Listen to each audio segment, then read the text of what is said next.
Welcome everyone to today's Explainer. So today we are unpacking this fascinating and frankly kind of alarming gap between what we think we actually own in the digital world and the strict legal reality of those purchases. I mean, we've all done it, right? You click that button that says buy now on a movie, maybe a new video game or a piece of software, and you feel that satisfying rush of ownership. You bought it. It's yours. But as the digital economy has evolved, the very definition of what it means to actually own something has been quietly rewritten completely behind our backs. Okay, let's dive right into this by asking a seemingly simple question that, as it turns out, has a pretty shocking answer.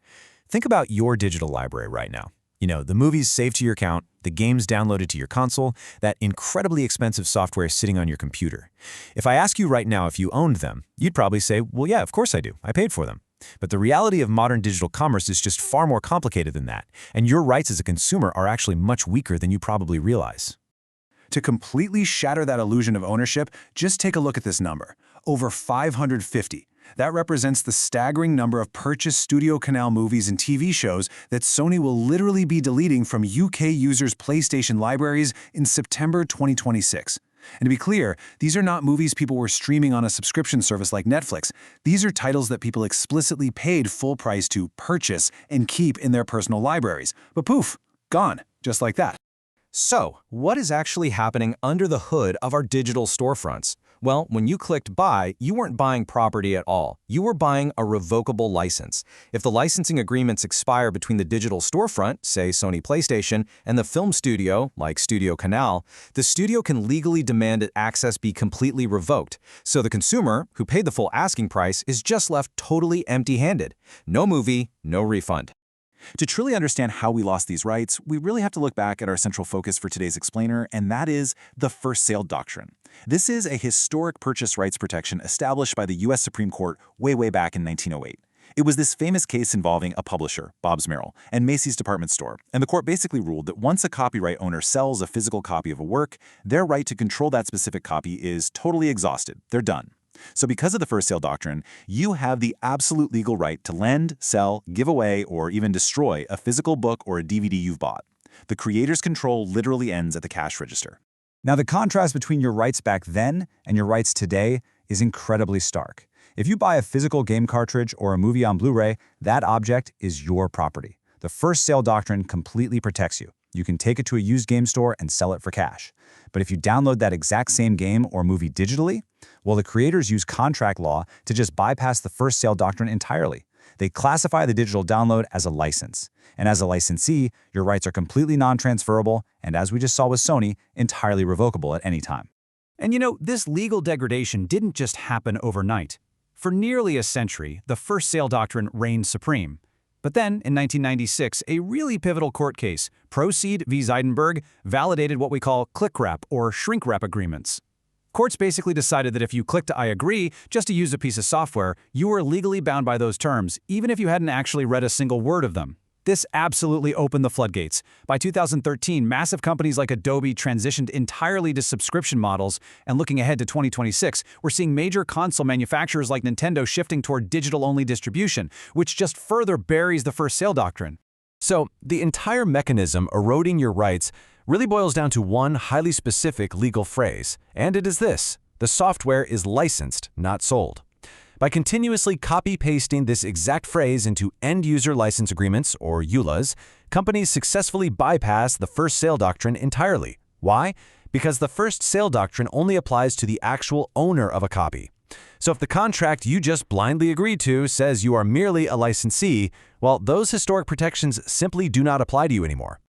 The mechanism for this is what researchers are perfectly calling the click-wrap trap. And here is how it plays out literally millions of times a day. Step 1. You purchase a brand new video game digitally for $70. Step 2. You boot it up, and before you can even reach the main menu, you are forced to click I agree to this massive EULA, though it take you like 3 days to actually read. Step 3. By clicking that one button, you automatically forfeit your traditional ownership rights. You can't sell it, you can't transfer it, and the company can just shut down their servers tomorrow, leaving you holding a completely worthless digital file. Actually, it gets even worse. Publishers can unilaterally change these terms after you've already given them your money. They can do it retroactively. A glaring example detailed in our sources happened with Activision Blizzard back in 2024. They updated their EULA to suddenly include mandatory arbitration and class action waivers. If a user had bought a game months earlier but refused to agree to this sudden loss of their legal rights, well, the publisher's systems were literally designed to instantly revoke their access to the $70 game they had already paid for. And no, there was absolutely no avenue for a refund. Now you might be wondering, why do corporations push so incredibly hard to erode our property rights? Well, you just have to follow the money. Look at this shift in Adobe's revenue. Back in 2012, when they were selling traditional perpetual licenses where you actually owned a copy of Photoshop, they made about $4.4 billion. But after shifting to a software as a service or SaaS subscription model where you literally just rent access from them, their revenue absolutely skyrocketed to over $15 billion.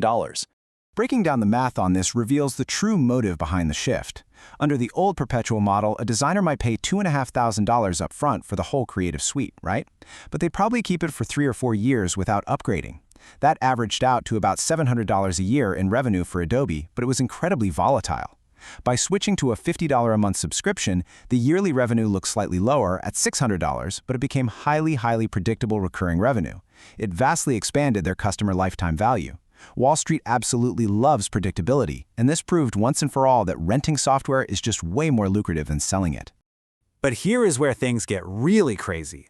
This licensing loophole isn't just restricted to the screens in our living rooms anymore. It has literally escaped into the physical world.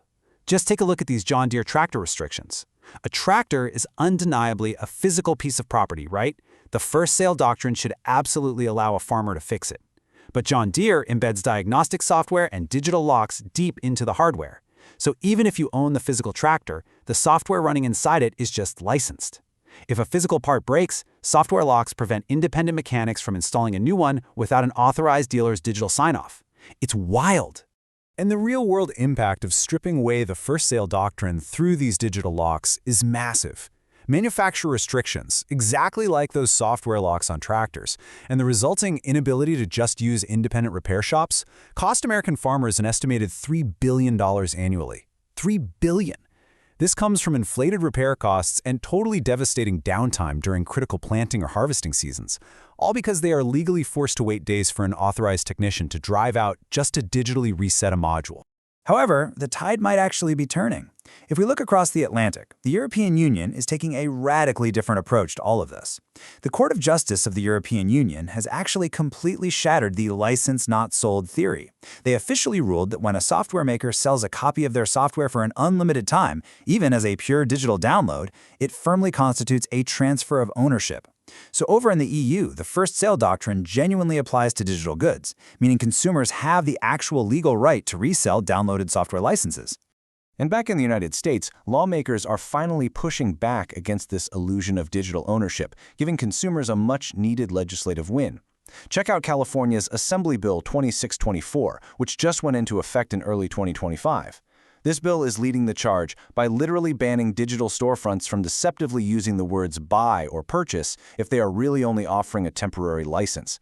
Storefronts must now force the buyer to affirmatively acknowledge that they're just getting a license, and they have to explicitly disclose if the publisher can pull the plug and revoke access later on. No more hiding it in the fine print. Similarly, we're seeing some amazing state-level progress on the physical hardware side of things too.